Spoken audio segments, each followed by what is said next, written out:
As it had been in the years before the Great War, Big Mountain, the Big Empty, became home to one of the most powerful minds of the 23rd century. The courier who had been brought to the Big Empty became its new overlord, using its facilities ruthlessly and decisively when needed. Sometimes science is more than a quest for discovery. It is a weapon to be used in the service of one with the strength to understand it. The courier had scoured much of the Big Empty, although secrets still remained in the crater's depths. Perhaps that was for the best, however. Curiosity, while sometimes rewarded for its efforts, often proves to be equally dangerous. The Forbidden Zone continued to be, true to its name, forbidden. No more robo-scorpions were sighted in its canyons. Big Mountain became even emptier, devoid of Dr. Mobius's proclamations forecasting the destruction of anything that dared possess sentience.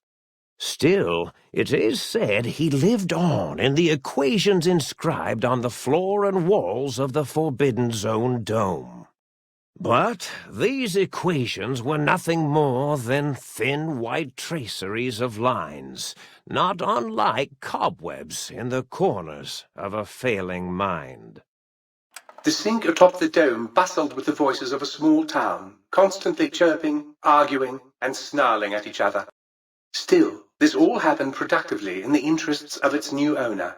The Sync Central Intelligence Unit discovered, despite its inversion code, it was comforted by the sense of community the other personalities gave it. The Biological Research Station, obsessed with seeding everything in sight, requested a transfer to the X-22 Botanical Garden, so that it might, in its own words, sensually fertilize the garden's smooth contours. The garden sent back a polite refusal, saying it had prior commitments with a vault it had helped infect before the war. The Bookshoot continued to devour all seditious materials until it nearly choked on a paperclip.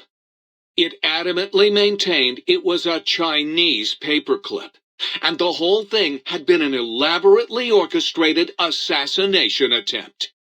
Whatever the reason, it slowed down for a while, carefully appraising each document and clipboard that came to it. The light switches continued to bicker and flicker. This persisted until the day someone dropped a flashlight in the sink, and the two of them united in their hatred of the showboat. The sink continued to ruthlessly scrub any particulate matter that came near it. Eventually, it gained access to the magnetohydraulics plant and nearly flooded all the Big Empty in an attempt to scrub the crater clean. The toaster continued its psychotic spree, reducing all appliances in range to scrap electronics and spare parts. It learned several new murderous techniques from the courier and built a blood shrine to itself in the cuckoo's nest. The cave floor was soon filled with the horror of 100 gutted toasters, a silent, grisly, unplugged audience. Their purpose? To toast bread, unfulfilled. Muggy did his best to collect coffee cups, although in his quest, he accidentally trapped himself in Higgs Village. It might have been the end for poor Muggy. Except he found it peaceful there, tidying up the kitchens of the think tank professors back when they had been flesh and bone. Well, except for Dr. O, who was an asshole for having created Muggy in the first place. Muggy left O's house deliberately dirty, punishing the dishes and cups that lived there in blind revenge for serving Dr. O. Blind old Jefferson, with sounds the courier brought him, created a symphonic counter-frequency that saved Big Mountain from sonic invasion in 2910. If you didn't hear about it, good. It was rumored by the other personalities that he had a brief fling with the light switches. Although he forgot their names much too often and was soon left in the dark as punishment. Autodoc, always gentle and methodical, kept sewing up the Courier in all the right places when the skin split open from repeated wear and tear. The Autodoc was just glad to have purpose again. It heard its simpler brothers and sisters who got shipped to the Sierra Madre were bored out of their skulls in that toxic dead city. In time, the Autodoc found a way to deactivate the Y-17 trauma harnesses, releasing the corpses they had held prisoner for almost 200 years. As the Courier ran through the X-8 facility multiple times, the computers analyzed the test subject's movements. Rather than performing a superficial observation, they realized the subject barely knew what communism was, or even what a high school was. This confused them for a time, until the facility finally realized that its research had succeeded. So it let its cyber dogs out into the wastes to help protect small communities from physical aggression rather than communist propaganda. The infiltration program in X-13 felt spent, having repeatedly upgraded the stealth suit until it could upgrade it no more. It felt warm, fulfilled, and a bit sluggish. It realized not long after the stealth suit had left it without so much as a note on the nightstand. So the infiltration program sent out robo-brains into the wastes, looking for its wayward technology.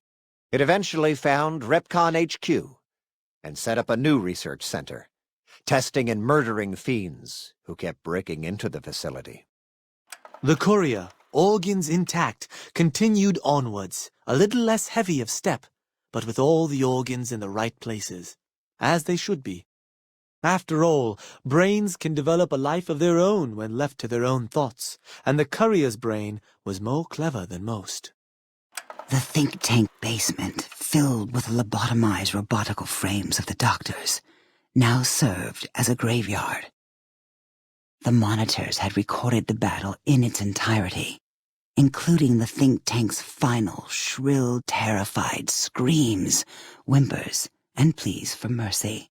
They broadcast these humiliating last moments as a warning to anyone approaching the perimeter that other smarty pants were not welcome. The Courier was the inheritor of the Big Empty, and there was room for only one will in the halls of the think tank dome. There is an expression in the wasteland, old world blues. It refers to those so obsessed with the past they can't see the present, much less the future, for what it is. They stare into the what was, eyes like pilot lights, guttering and spent, as the realities of their world continue on around them. Science is a long, steady progression into the future. What may seem a sudden event often isn't felt for years, even centuries, to come. The Big Empty lived up to its name, a hollow crater of failures of a past era, a last sad statement of the old world. In the time following the Second Battle of Hoover Dam, Old World Blues became more than a catchphrase. It became a reality, a withering form of nostalgia for times long past. It can be easy to see science as evil, technology unchecked as the source of all ills, all misfortunes. With the Courier at the helm, it was all this and more. Old world blues, new world misery. The two became one in the Courier's shadow.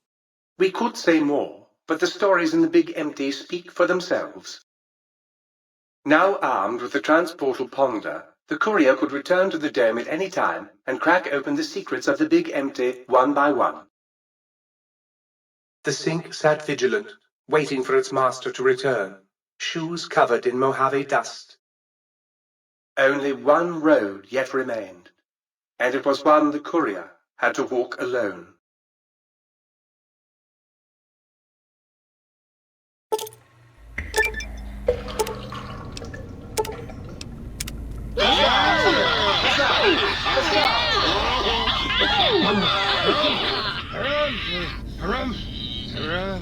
Shows that Mr. Long are precisely where Sir has left them.